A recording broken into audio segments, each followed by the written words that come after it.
ગણેશાય નમઃ. આપનું હાર્દિક સ્વાગત છે. નમસ્કાર મિત્રો. હિન્દુ ધર્મમાં તુલસીના છોડને ખૂબ જ પવિત્ર છોડ માનવામાં આવે છે. આ છોડમાં ભગવાન વિષ્ણુ અને માતા લક્ષ્મીનો વાસ હોય છે. ભગવાન વિષ્ણુ તુલસીના પાન વિના કોઈ પણ પ્રકારના પ્રસાદ સ્વીકારતા નથી. તુલસીને વિષ્ણુ પ્રિયા પણ કહેવામાં આવે છે. તેથી જ જે વ્યક્તિ તુલસીની પૂજા કરે છે એ ક્યારેય ગરીબ નથી રહેતી. તેને ક્યારેય કોઈ દુર્ભાગ્યનો સામનો નથી કરવો પડતો. આવી વ્યક્તિ ગંભીર પાપ કરીને પણ નરકમાં નથી જતી. ફક્ત તુલસીને જળ પાવાથી શું પરિણામ મળે છે, આવો જાણીએ આ મહાન કથા દ્વારા.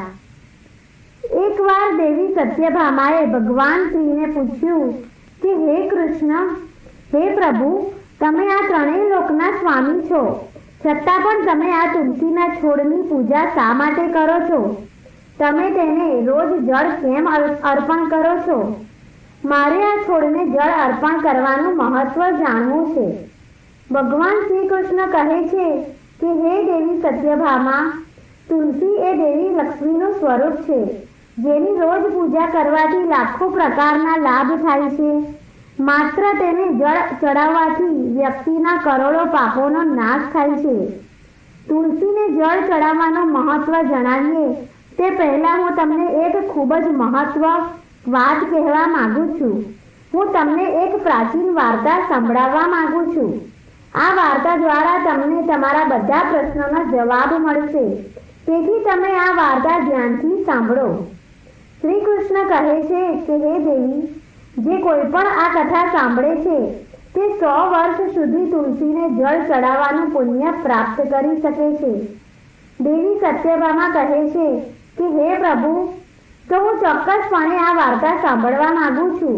તમે મને વાર્તા કહો, હું તેને પૂરા ધ્યાનથી સાંભળીશ.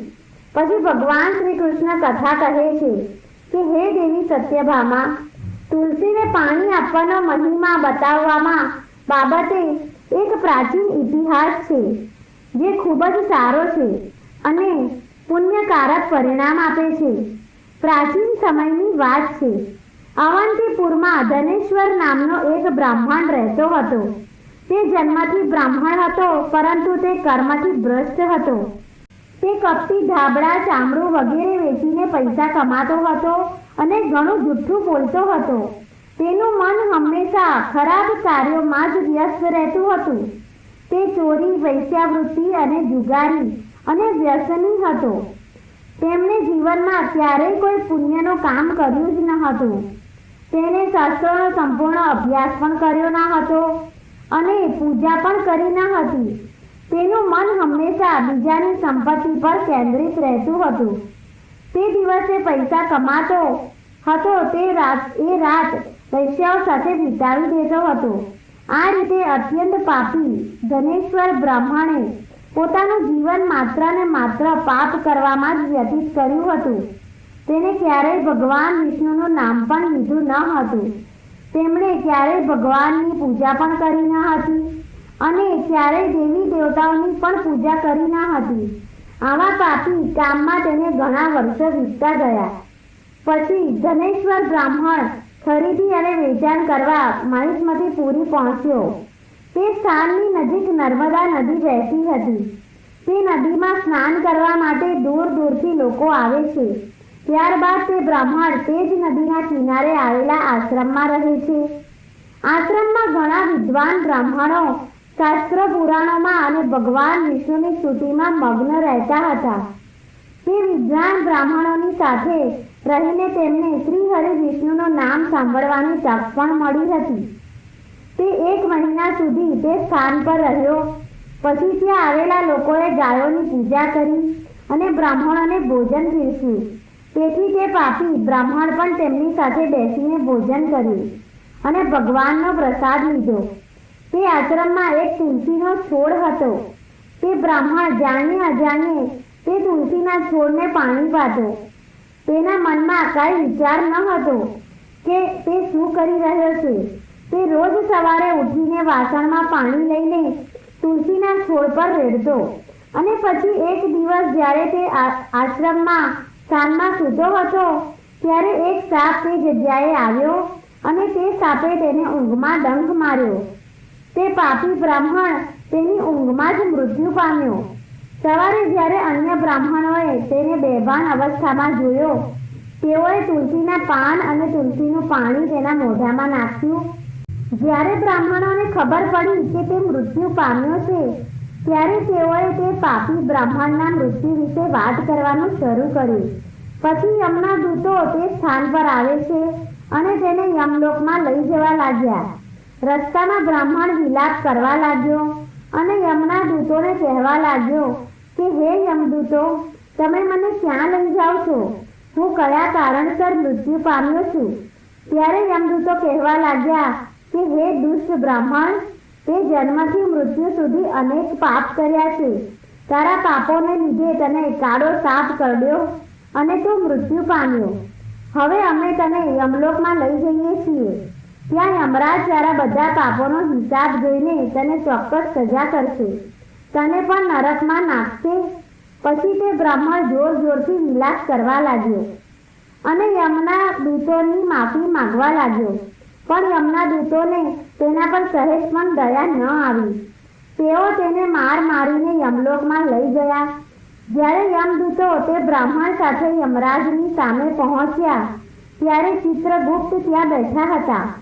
યમરાજ પાસે તેને તેના જન્મથી મૃત્યુ સુધીના કર્મોનો હિસાબ કાઢ્યો અને યમરાજને કહેવા લાગ્યો કે હે મહારાજ, આ બ્રાહ્મણે બાળપણથી લઈને મૃત્યુ સુધી કેટલા ઘણા બધા પાપ કર્યા છે. તેને કોઈ પુણ્યનું કાર્ય કર્યું નથી. તે મરણોત્તર પાપી છે. ત્યારે યમરાજ કહે છે કે હે દૂતો, આ દુષ્ટ બ્રાહ્મણ જે આખી જિંદગી પાપ કરતો રહ્યો છે, તેને ઉપાડો અને તેને કુંભી પાક નામના નરકમાં ફેંકી દો. યમરાજની આજ્ઞાનું પાલન કરીને યમના દૂતો હસીને તે પાપીને લઈ જાય છે. તેને ઘોર માર મારવા લાગ્યા, જેના કારણે તે બ્રાહ્મણનું માથું ભાંગી ગયું અને તેને કુંભી પાકના નામના નરકમાં લઈ ગયા.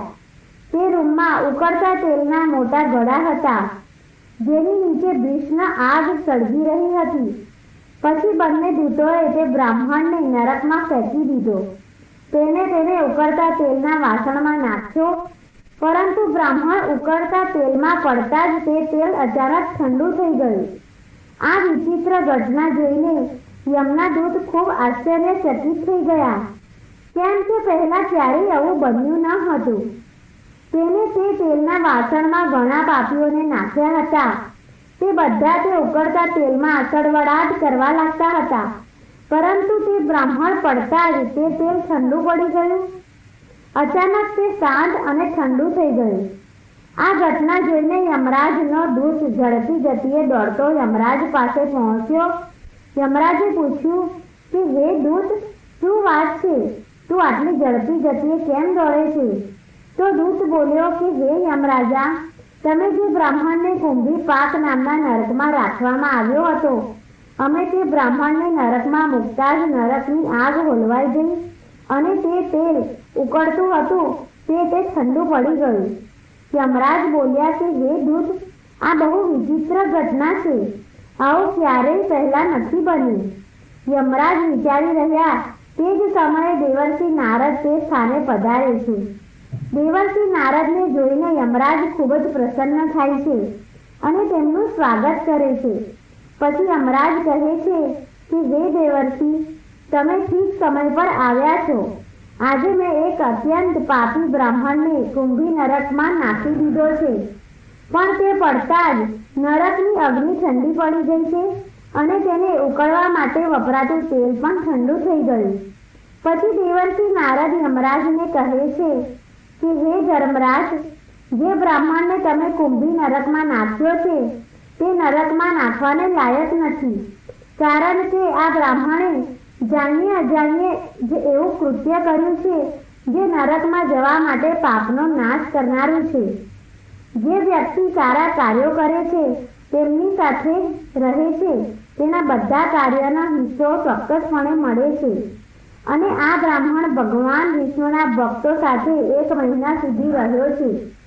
આ બ્રાહ્મણ આશ્રમમાં રહીને તેને દરરોજ તુલસીને જળ અર્પણ કર્યું છે, એટલે જ તે બહુ પુણ્યશાળી બની ગયો છે. તેના બધા પાપો નાશ પામ્યા છે. આ બ્રાહ્મણ હવે સ્વર્ગમાં જવાનો હકદાર છે. એવું બન્યું કે આ બ્રાહ્મણે અજાણતા જ એટલું પુણ્ય કમાઈ લીધું છે જે મનુષ્ય અનેક જન્મોમાં મેળવી શકતો નથી. માટે તમારે તેને નરકમાં ન નાખવો જોઈએ. આ બ્રાહ્મણના તમામ પાપોની માત્ર એટલી જ સજા આપો કે તેને બધા નરકોમાં ફેરવો.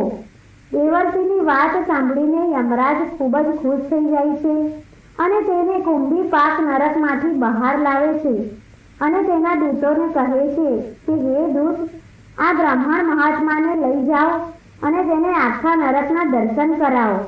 પછી યમદૂતો તે બ્રાહ્મણને લઈ જાય છે અને બધા નરકો જોવા લાગે છે. ભગવાન શ્રી કૃષ્ણ કહે છે કે હે દેવી સત્યભામા, આ રીતે યમના દૂત તે બ્રાહ્મણને સમગ્ર નરકમાં લઈ જાય છે અને તેના યક્ષ જગતમાં લઈ જાય છે. પછી તે બ્રાહ્મણ યક્ષ બની જાય છે. શ્રી કૃષ્ણ કહે છે કે હે દેવી સત્યભામા, છોડના નામમાં તુલસી, મહિનાના નામમાં કારતક, તિથિમાં એકાદશીને હું પ્રેમ કરું છું. છોડ વચ્ચે હું તુલસીને પ્રેમ કરું છું. મારા મનમાં હું કાર્તિકને પ્રેમ કરું છું અને ક્ષેત્રમાં મને દ્વારકા ગમે છે. તેથી જ જે વ્યક્તિ દરરોજ તુલસીની પૂજા કરે છે અને તુલસીને જળ ચડાવે છે તે મને સૌથી પ્રિય છે. તે ક્યારેય દુર્ભાગ્ય ભોગવતો નથી. તેને ક્યારેય નરક ભોગવવું પડતું નથી. જે ઘરોમાં તુલસીનો છોડ હંમેશા લીલોછમ રહે છે ત્યાંના જીવનમાં સુખ, શાંતિ અને સમૃદ્ધિ જળવાઈ રહે છે. ભગવાન વિષ્ણુની પૂજામાં અને તેમને ચડાવવામાં આવતા પ્રસાદમાં તુલસીના પાન જરૂરી હોવા જોઈએ, કારણ કે તુલસીના પાંદડા વિના ભગવાન વિષ્ણુ કોઈ પણ પ્રકારનો પ્રસાદ સ્વીકારતા નથી. એટલે જ દરેક ઘરમાં તુલસીનો છોડ હોવો જોઈએ અને રોજ પાણી પીવડાવવું જોઈએ.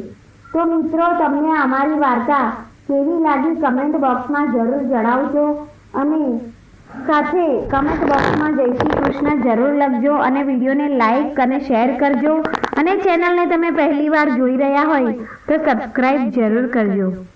જય શ્રી કૃષ્ણ.